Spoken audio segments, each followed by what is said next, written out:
Why is returning to God so important? Una, because exile leads to death, but God gives life. So, maalala ko natin kanina, no? Yung kapag na-exile ka, parang forever ka na doon, pero buhay ka, pero hindi ka na makabalik. Kasi yun yung, kumbaga yun yung pinakaparusa mo. Pero sa Panginoong Diyos, pwede tayong bumalik.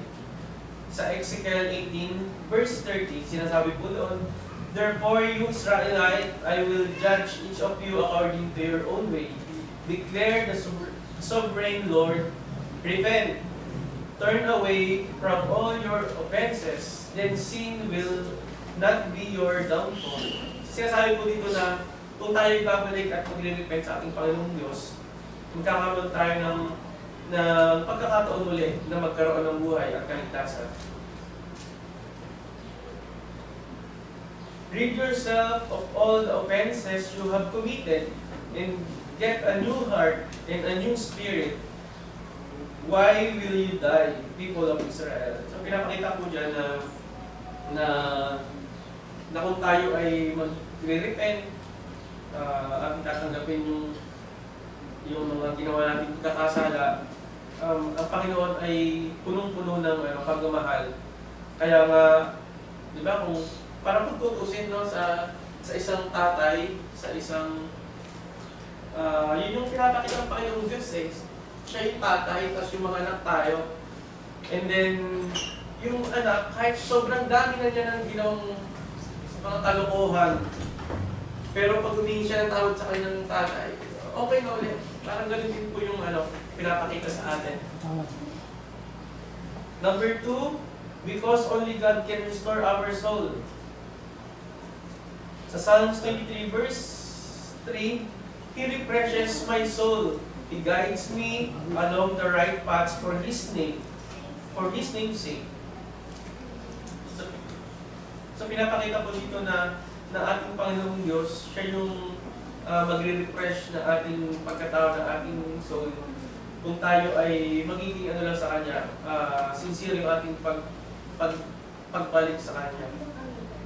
And 3, because we cannot do anything once we are physically dead. Pinapakita dito na kung hindi tayo babalik sa Kanya at bigla tayong kunwari, namatay tayo, wala na tayong nagawa niya, kasi sinasabi ko kanina na sa Ecclesiastes chapter 9 verse 10, every time you will find work to do, do it the best you can. In the grave, there is no work, there is no thinking, no knowledge, and there is no wisdom. And we are all going to the place of death. Pinapakita ko dito sa verse to na pag namatay na tayo, wala na tayong magagawa, wala na tayong lakas, wala na tayong knowledge, and there is no wisdom na hindi na natin kayang makabalik muli sa Panginoong Diyos pag tuloy. Ewan ko, hindi ko alam natin kung ano pa talaga ang magiging judgment sa ating Panginoong Diyos. Kung wala, kasi naalala ko yung bigla sa tatay ko, di ba, namatay siya.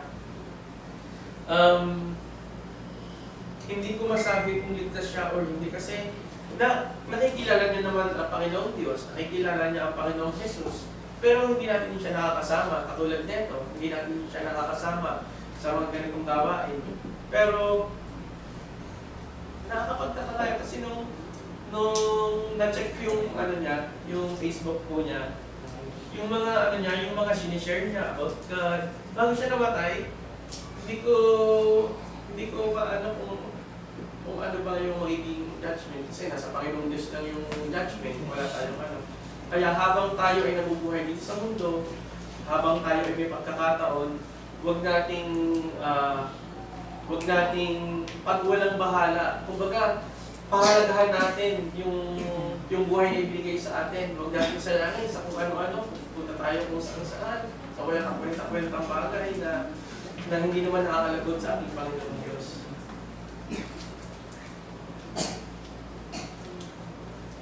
What happened ito gusto lang po kasi ipakita sa atin.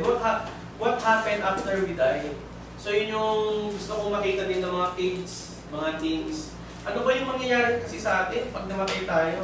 Kasi may nagsasabi, pag daw namatay tayo, yung ano ba, yung mga kwentong panto. Sabi nila, magiging paro-paro ka daw. Sabi nila, ay paano kung gawin kang paano kung maging lamok ka? Gusto mo ba yan? Magiging lamok ka na lang forever.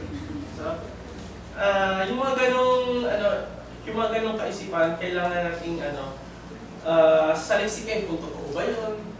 Diba? Kaya meron ng Bible na sinasabi doon na yung verse na gamitin natin ang Bible sa pag-aaral, gamitin natin ito sa di ba? Si Apostol Paul yata yung sabi doon. Na gamitin natin yung Bible sa mga ganitong pagkakataon. Katulad nito, yung ang topic natin is about death. So yung mga kabataan ba, alam natin kung kapag namatay tayo, saan na tayo? No? Kasi dati sabi ko, paano pag namatay ako? Saan ako pupunta? Ipapakita ko yung mga verses na makakatulong sa bawat isa sa atin. The body dies, the spirit and soul lives on. So yung po palang natin, katawan natin, mamatay na, babalik sa lupa, babalik sa Panginoong Diyos yung spirit. The body does return to the ground. The spirit continues, no mention of sleep or unconsciousness. Hindi sinasabi hindi ko po kasi makita sa Bible na kapag namatay tayo, yung spirit natin is tulog na. Oo. Hindi sinasabi din na wala siyang Pero meron sa Bible na pinapakita, kung maalala natin, yung story ng rich man. Di ba, namatay sila doon, pero naaalala pa niya yung mga nandun sa lupa. So may mayroong ganong senaryo na yung mga namatay, naaalala niya yung nandun sa lupa, at gusto niyang tulungan, pero hindi pwede. Kasi yun yung ng Panginoon Diyos, na hindi pwedeng pumunta dito sa yung mga namatay na. Pero alam mo yung mga kapatid, merong isang example sa Bible na pinayagan o na makapag-usap ng patay sa buhay. Si King Saul po ba yun? Nung natatakot siya natatakot siya sa mga Palestinians. Kasi meron silang gera nung makikipagdigmaan sa mga Palestinians. Siya sobrang takot na takot kasi ang Panginoong Diyos hindi siya kinikibo, hindi siya kinakausap, hindi paparandot sa kanyang Panginoong Diyos. Siya napapagabag na siya kasi nga magigera na, wala siyang kasama. Kasi dati nung unang mga pakikipaglaban niya sa mga kaaway, kasama niya ang Diyos. Kaso one time, hindi na niya, wala siyang idea kung nasaan ang Diyos, ano bang gagawin ko, ano ba. So ginawa niya,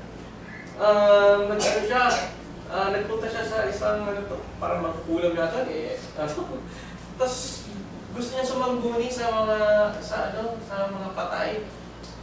Tapos yung time na yon, ang nangyari, dahil hindi na niya makausap ang Panginoong Diyos, sa pagsangguni niya sa patay, ang nakausap niya si Samuel, si Prophet Samuel, na sinasabi, kasi tinatanong niya kung bakit hindi na niya nakakausap ang Panginoong Diyos, bakit parang wala na ang Panginoong Diyos sa kanya. Sinabi ni Samuel sa bakit mo ba ako ginugulo sa pagkakatulog? Yung parang gano'n, kasi patay na ako, ginugulo pa ka ng gano'n, diba? Kasi meron po kasing utos sa Deuteronomy na ang pakikipag-usap sa mga patay ay karumal-dumal.